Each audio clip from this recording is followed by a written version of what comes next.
Hi everybody, welcome back to the channel, or welcome to the channel. I'm Alex, and this week I'm doing another speed drawing video. Something that I haven't done before as far as my drawing videos go. What I have, I don't even know, it must have been on Instagram. I saw one of the pen and ink videos where they were actually turning the paper as they worked. And I've avoided doing that. And I think that's just because when I first started figuring out how all of this works, and I was looking at examples on YouTube, and almost all of them were just stationary artwork with the artist working around it. But maybe I was just looking at the wrong ones. I've come across a couple, the first one on Instagram, and now I've gone and looked a little bit deeper into the YouTube videos. And a lot of the pen and ink artists are turning the artwork. I think there are pros and cons to it. I think I can arrange and move the artwork so that my hand's not going to be in the way. I like that. I won't have to twist my body to weird, or slide my chair, or, whatever, to try to just get it the way I want it. That makes it way harder. So I'm really looking forward to doing it this way because this is going to feel more natural to me. The other thing I want to do is actually two new things this week. I've decided that at least one of the white blood cell characters should be, if not straight out female, then somewhat feminine. And I feel like I just want to be as inclusive as I can be. I just think it's the right thing to do to include a feminine character. I think, superheroes just historically have been mostly men, mostly male. And so I think that's just not the case now. I think more and more we're just trying to be a little bit more politically correct. And I just think that's the right thing to do. So I've decided the Neutrophil character is going to be the feminine character. And so I'm going to do my first new version of the Neutrophil. So I'm going to do that. The other thing is I'm going to go back to some of my earlier drawings before I was even doing YouTube. I was really sticking with the thinner line. I was doing the 0.5 tip Copic markers. So I'm going to go back to that. I went to fatter lines last, and I guess I'll throw this up as an example of what I'm talking about. Thin line, thick line, what I'm looking at just on the paper. This is a rough sketch of what I'm going to do for the cancer character in today's video. And this was a thicker marker, and it's okay. I think it's better suited for coloring books, but I think it's not as good for getting detail and doing some of the smaller stuff that I really enjoy doing when I'm drawing. So this one, and here's the little sketch of my feminine Neutrophil character. Thinner line, and even though I was doing it in a very sketchy way, it's when I'm doing the illustration for the drawing that I'm doing today, it's not going to be done in a sketchy way. It's going to be done in a more precise way. So I'm going back to that. I'll see, again, if I need to thicken the lines, I can always thicken the lines in Photoshop. And we'll go from there. All right. So those are the new things I've got set up for today. If it really bothers people, like having the artwork turning while I'm working, please let me know. I really do appreciate constructive criticism. And if everyone just says, no, it's better the other way, I will absolutely go back to the other way. Just because I don't want to make people motion sick if that's something that is a thing. I don't know if that's something that would really bother people or not. So I think that's it for now. So let's go.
come up?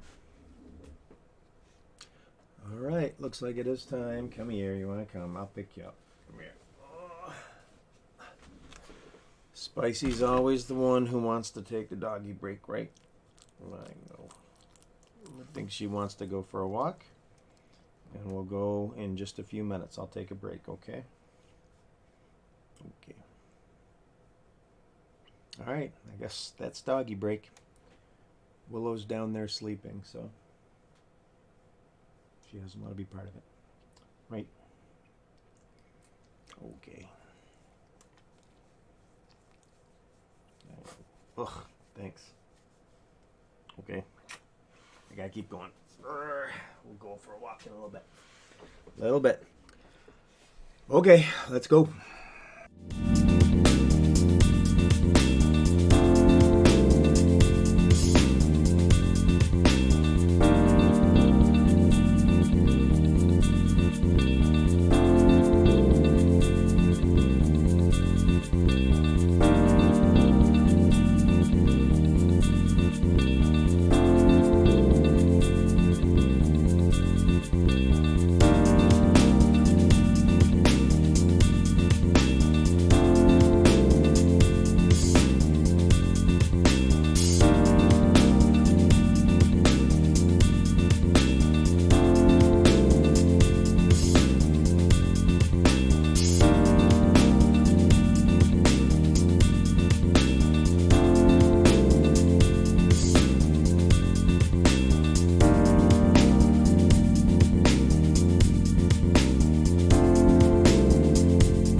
Come up?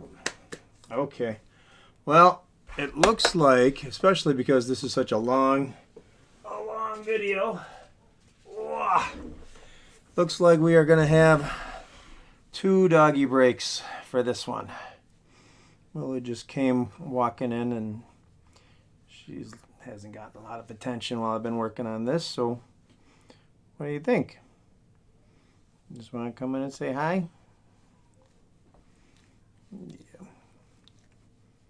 All right. I wish I could sit here and just pet her for a while, but I do want to keep moving on this. You gonna go lay down? You gonna go lay down and rest? Okay. All right. You go relax, okay? Oh, easy, easy. Okay. Whew. Okay. Now back to it.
So that's it. This is the variant, the feminine variant, and I think it's feminine. I think it's still got a certain level of masculine to it. So I don't know. Maybe that's still something I'm gonna have to work on moving forward. Like the cancer cell, I always have fun drawing the monsters and the creatures. So the cancer cells are always really fun for me. The turning of the art as I work on it made it so much easier for me, and I'm really thinking that I want to stick with it. Once I get the video edited, I speed it up, I take a look at it, I'll gauge whether or not that's something that I'm going to stick with, or whether or not I'm going to go back to the old way. And I think that's it. I really like it. So next week, my plan is another battle scene. It's going to be I think I'm going to do the T-cell because I haven't done too much with T-cell. And another variation of the cancer creature. And so for this video, I think I am done. If you have not subscribed to the channel, please consider doing so. It's just a way to bring more eyes to the channel to help support it and to help support me, which I super appreciate. I think at this point I'm pushing 60 subscribers, which, you know, I'll take it. I'm happy. I'm looking forward to that 100 mark, and it'll happen eventually, and I'm just going to keep doing what I'm doing. If you have any comments or questions or constructive criticisms, please, you're welcome to leave comments here on the channel. You can also email me. It's gonna all the contact information is going to be on the end credits. You can email, You can Instagram, you can Twitter, you can go to the website, you can Facebook. And so I think that's it for this week, and I really like it. And I guess I'm going to give a shout out to my, I'm wearing the Spider-Man tee today. Went and saw Spider-Man Far From Home for the second time last night, and if you haven't seen it, I highly recommend it. Okay, so thank you for taking the time to watch the video, and I will see you next time. Peace.